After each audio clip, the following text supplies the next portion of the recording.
Minha gente querida, muito bem-vindos a todos, muito boa noite. Estamos até um pouco atrasados, mas vamos começar.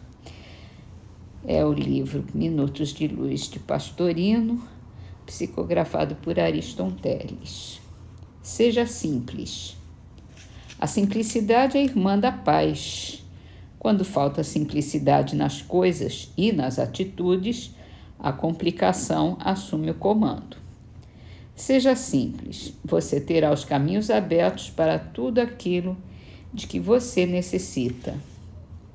Grande parte das enfermidades e das neuroses nasce exatamente do comportamento que se embrenha nas fantasias e na vaidade. A flor é simples. Procure ser simples em tudo. No vestir-se, no falar, na alimentação, no trabalho. E pouco a pouco você verá a simplicidade se transformar em tranquilidade e paz. Muito lindo isso, ser simples. É uma grande lição, um exercício que a gente tem que fazer. Caiu a carapuça direitinho. Pois é, no Livro dos Espíritos, falando da reencarnação, Kardec perguntou: se o espírito se considerasse bastante feliz numa condição mediana entre os espíritos errantes e por isso não ambicionasse se elevar, ele poderia prolongar indefinidamente esse estado? Indefinidamente não. Cedo ou tarde, o espírito sente a necessidade de progredir. Todos têm que se elevar. Esse é o destino de todos. É a lei do progresso, né? Não tem jeito. A gente pode se acomodar durante algum tempo, achar que não precisa fazer mais nada, deixar a preguiça tomar conta, mas chega uma hora que sente a necessidade de sair do lugar, de melhorar, para até se tornar feliz, né? Porque se o espírito, como ele diz aqui, se considera bastante feliz, vai chegar uma hora que ele para de se considerar suficientemente feliz e vai querer alguma coisa melhor na sua evolução. Então, vamos para o Evangelho segundo o Espiritismo, no capítulo Sede Perfeitos, e vamos falar sobre os bons espíritas. Esse tem endereço certo. Vamos lá. O Espiritismo, quando bem compreendido e, sobretudo, bem sentido, leva aos resultados acima expostos. Ele está falando da mensagem que nós lemos ontem sobre o homem de bem.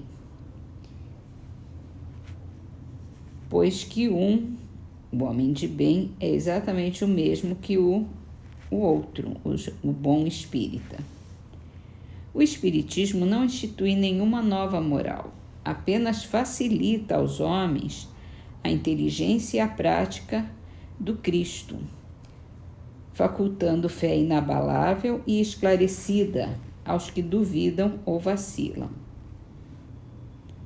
Muitos, entretanto, dos que acreditam nos fatos das manifestações não lhe apreendem as consequências nem o alcance moral, ou se os apreendem, não os aplicam a si mesmos. A que atribuir isso? Há alguma falta de clareza da doutrina? Não, porque ela não contém alegorias nem figuras que possam dar lugar a falsas interpretações. A clareza é a sua essência mesma, e é onde lhe vem toda a força, porque a faz ir direto à inteligência. Nada tem de misteriosa e seus iniciados não se acham de posse de qualquer segredo oculto ao vulgo. Será então necessário, para compreendê-la, uma inteligência fora do comum? Não.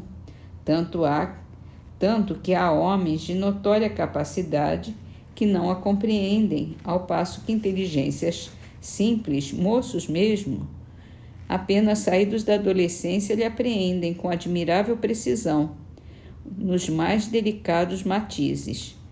Isso provém de que a parte, por assim dizer, material da ciência só requer olhos que observam, enquanto a parte essencial exige um certo grau de sensibilidade, a que se pode chamar de maturidade do senso moral. Maturidade que não depende da idade e do grau de instrução, porque é peculiar ao desenvolvimento, em sentido especial, do espírito encarnado. Em alguns, os laços da matéria ainda são muito tenazes para permitirem que o espírito se desprenda das coisas da terra.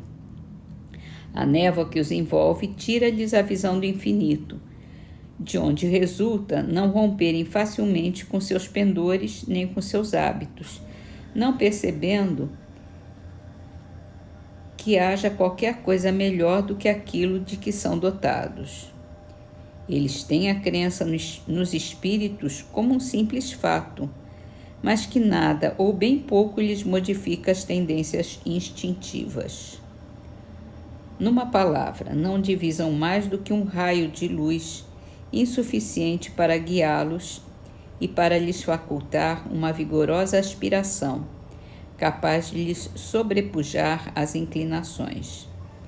Eles se atêm mais aos fenômenos do que à moral, que se lhes afigura sediça, monótona. Pedem aos espíritos incessantemente que os iniciem em novos mistérios, sem procurar saber se já se tornaram dignos de penetrar os arcanos do Criador. Esses são os espíritas imperfeitos, alguns dos quais ficam a meio caminho ou se afastam de seus irmãos em crença, porque recuam ante a obrigação de se reformarem, ou então guardam a sua simpatia para aqueles que lhes compartilham das fraquezas ou das prevenções. Contudo, a aceitação do princípio da doutrina é o primeiro passo que lhes tornará mais fácil o segundo numa próxima existência. Aquele que pode ser com razão qualificado de verdadeiro e sincero espírita se acha em grau superior de adiantamento moral. O espírito, que nele domina de modo mais completo a matéria, lhe dá uma percepção mais clara do futuro. Os princípios da doutrina lhe fazem vibrar fibras que em outros se conservam inertes. Em suma, ele é tocado no coração, pelo que inabalável se lhe torna a fé. Um é como um músico que alguns acordes bastam para comover, ao passo que o outro apenas ouve sons. Reconhece-se o verdadeiro espírita pela sua transformação moral e pelos esforços que emprega para domar suas más inclinações. Enquanto um se contenta com o seu horizonte limitado, outro, que apreende alguma coisa melhor, se esforça por se desligar dele e sempre o consegue se tem a vontade firme. Pois é, essa é a frase que a gente mais ouve, né? Dentro do círculo espírita. Reconhece-se o verdadeiro espírita pela sua transformação moral e pelos esforços que emprega para domar suas más inclinações. É isso que a gente está com a responsabilidade de fazer, nos transformarmos,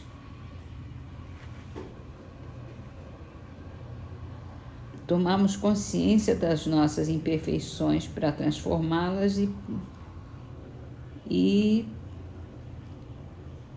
reconhecer que nós temos algumas inclinações mais e que podemos controlar isso.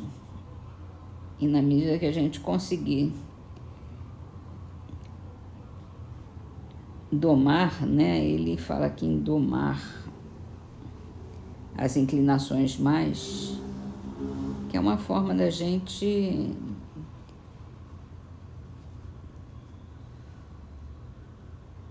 transformar mesmo. Não é reprimir, é quando a gente toma consciência, a gente vê que tem essa tendência de fazer alguma coisa ruim e poder escolher fazer ou não fazer. Aí está a nossa liberdade, o nosso livre-arbítrio. Pois bem, muito bem, muito bem. Vamos então terminar com uma trovinha de Deraldo Neville, do livro Orvalho de Luz. Nos domínios do verbo. Silêncio é um caminho de ouro, mas se a maldade está pronta, enquanto a boca se cala, a mentira toma conta.